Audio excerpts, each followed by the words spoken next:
Honey, if you'd have been around much, you'd know that nobody writes checks in the hooking business.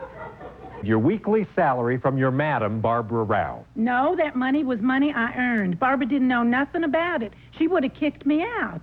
But I had to have my tooth fixed, so I just had to get the money the only way I knew how. Well, but I just can't let these lies about Barbara go on. Dave, don't blame Barbara. She never took a nickel from the men or any of the girls. I may have fallen back into my old ways, but Barbara didn't know a thing about it. She is true blue, David. She loves you. David's home. David? That's our David. Hi. Hello, David. Oh, he's a fine-looking boy. What took you so long? Carolyn was sure you'd be here earlier. There's nothing to discuss. And I'm late for the telethon. What telethon? David's singing on television. Our David? Oh, that's wonderful. We're coming with you, dear. I can see that you're nervous and you'll need our support. That's my David. Your David? Isn't he wonderful? I think of him as my son. Thank you very much. Yeah, me too. Do we know each other? I'm David's roommate. Please support this very worthy. Let's be frank.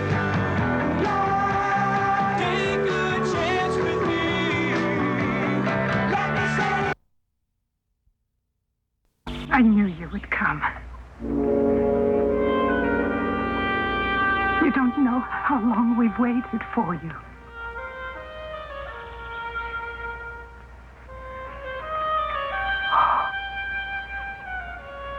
Oh, come, please. Oh, I'm sorry, Ellie. This must be very confusing for you. I'm Sarah Ewing. It's been a long time, Jock, but perhaps you still remember me, I'm sorry, but you've made a mistake. Jock Ewing died 7 years ago. My name is Clayton Farlow. Clayton is my second husband. Jock is dead. Oh, I had no idea. Then you really don't know what this is all about.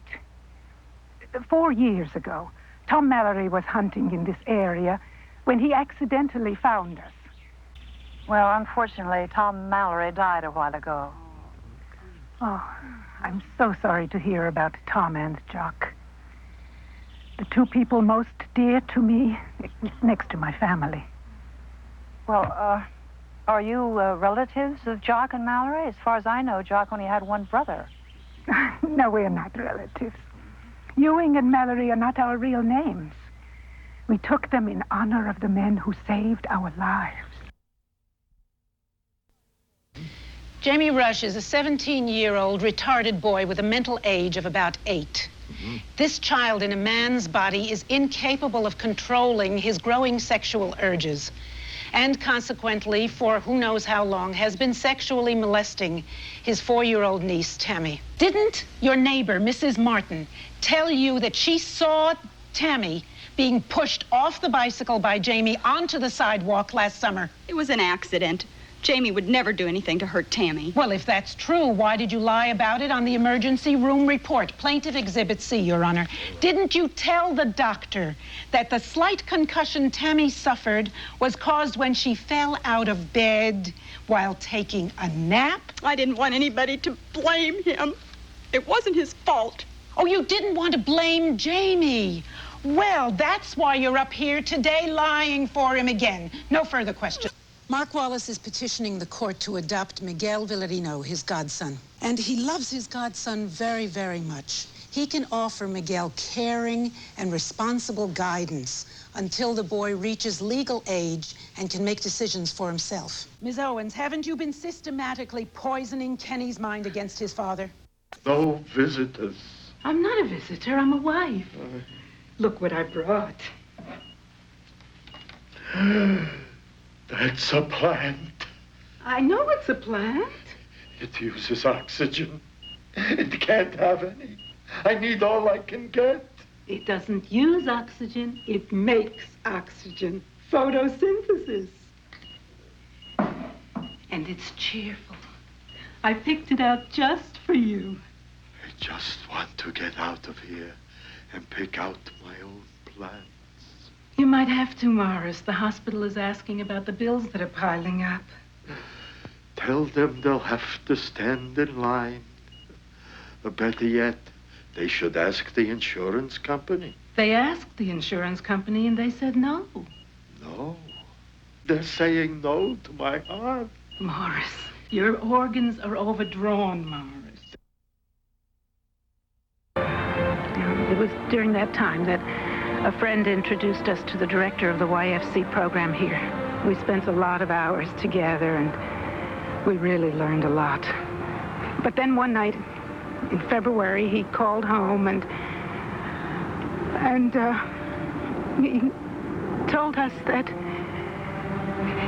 he was going roller skating with some friends.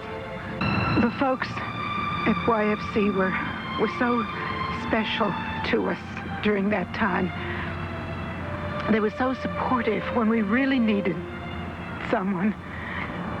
They helped us to see some things that I know will make a big difference with our younger kids. Don't have to sell us on Youth for Christ.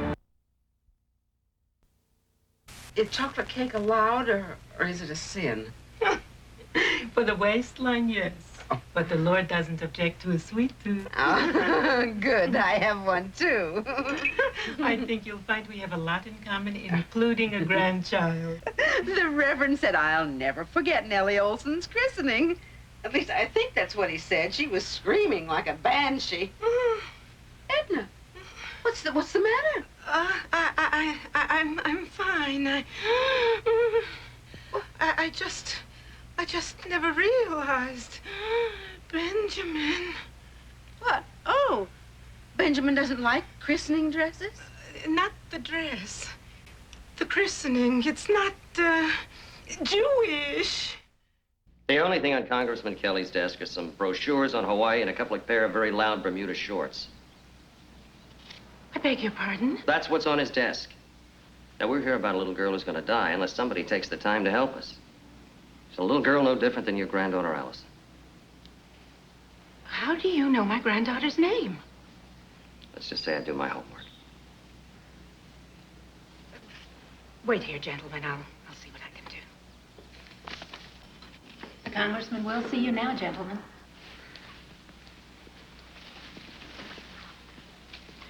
Thank you very much.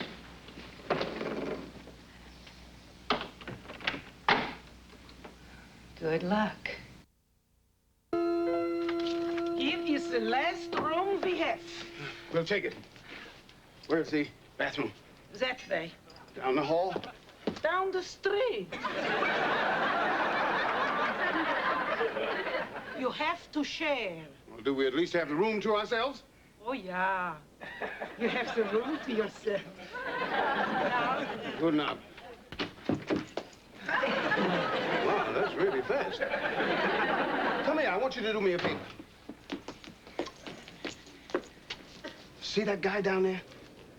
Oh, yeah. Shut up! No, go down there and strike up a conversation with him. If he asks about us, you tell him we went out the back door. Yeah, we would appreciate that so much. How much? What's your price? One fancy wristwatch. Forget it. Hello? Here. Now you don't worry. I'll handle him.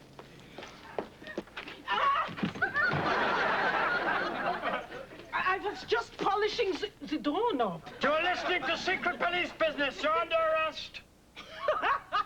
You don't scare me. You have no jurisdiction in West Berlin. West Berlin? Yeah.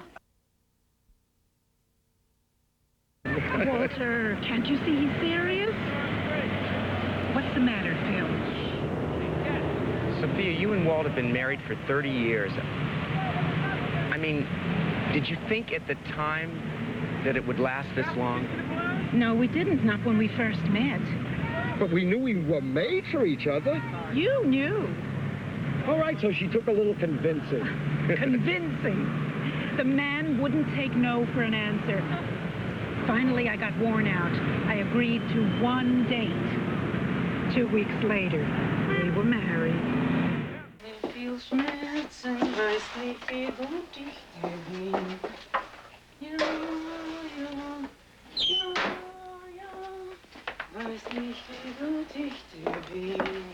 Etta, did you clean the living room this morning? Oh, Miss Helen, I have been so busy. I only have 2 hands. No, Etta, I wasn't criticizing. I wondered if you found the music box. Music box? Yes, the little wooden box with the golden top.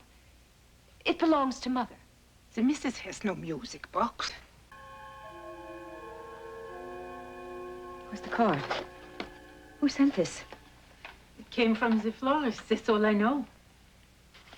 Where's the card? There has to be a card. How could you have lost the card? I fetched the missus. No. Don't tell Mother. You're hurting me, Miss Helen. Please. Don't tell Mother. Yes, ma'am.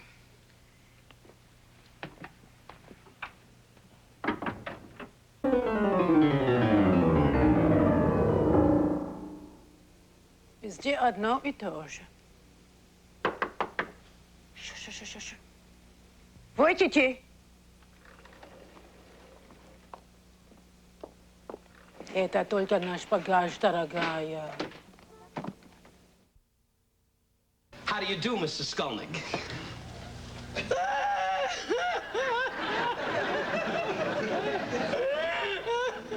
Chief, Mrs. Skolnick just flew in from New York. It seems she got a very disturbing letter from her son telling her he was getting married.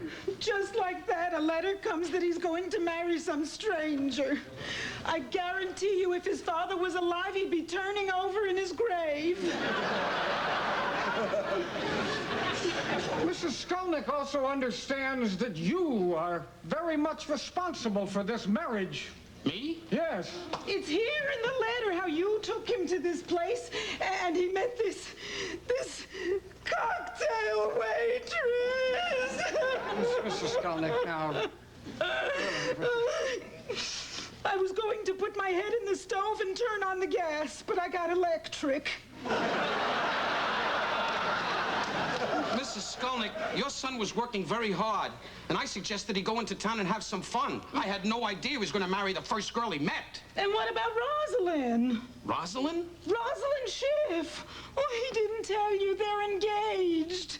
I got the caterer. The hall is rented. He never told me. When is he supposed to get married? In 3 years, if we'll live and be well, if not 4. And you rented the hall already? You have to do it early these days, especially if you want a Sunday in June. Mrs. Skolnick, I don't know what to say. I think what Mrs. Skolnick would like is for you to talk to her son. Since he looks up to you, maybe you can advise him against this move. Is that right, Mrs. Skolnick? If not, there'll be a scandal, and I'll be laying beside my Morris even before his insurance money runs out. I'll be glad to talk to his son.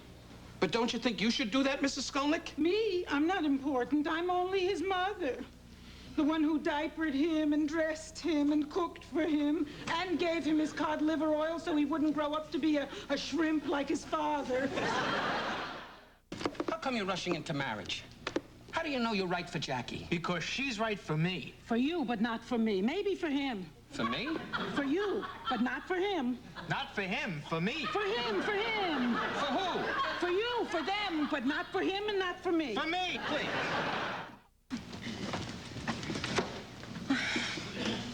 Mr. Sharkey, I owe you an apology. At first, I accused you of being responsible, but now, because of you, it's all right. Forget it. Tell me, Mr. Sharkey, how is it that a nice-looking man like you never got married? Well, I don't know. Maybe still waiting for the right one to come along. Mr. Sharkey, you know this Rosalind that my son is engaged to? Yeah?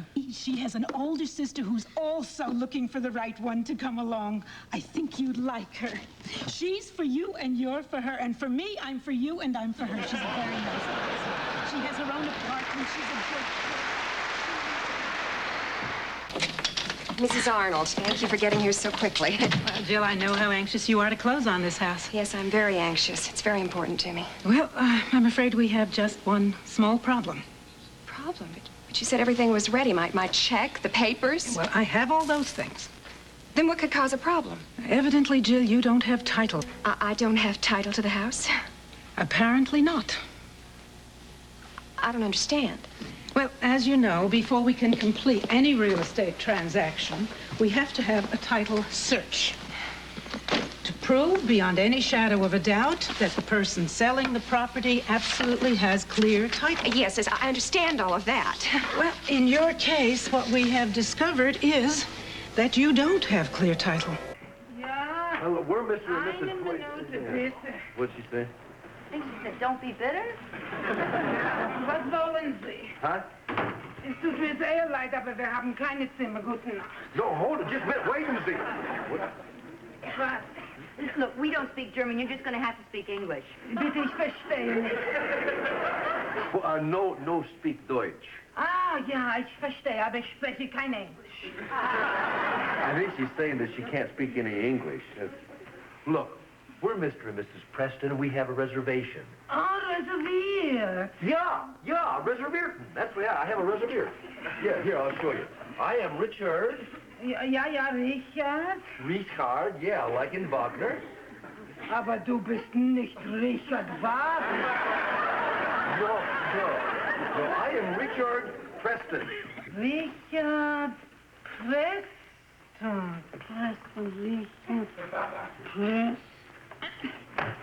Sie müssen mich entschuldigen, aber hier ist kein Zimmer für Preston. Alle unsere Zimmer sind reserviert. Wir halten die Zimmer nur bis 6 Uhr. Here, now. We would like a reservation. Frau.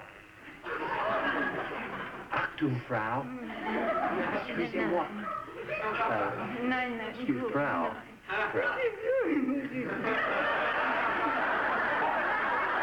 Aber später, kurz. I get in early to read my Los Angeles Times. I tell my students, if you're not learning, you're not living. They'd lose respect for me fast if I didn't follow my own advice. The Times keeps me up on a lot of the things we talk about: news, politics, basketball. Sometimes it helps to know that a slam dunk isn't just another way to eat donuts.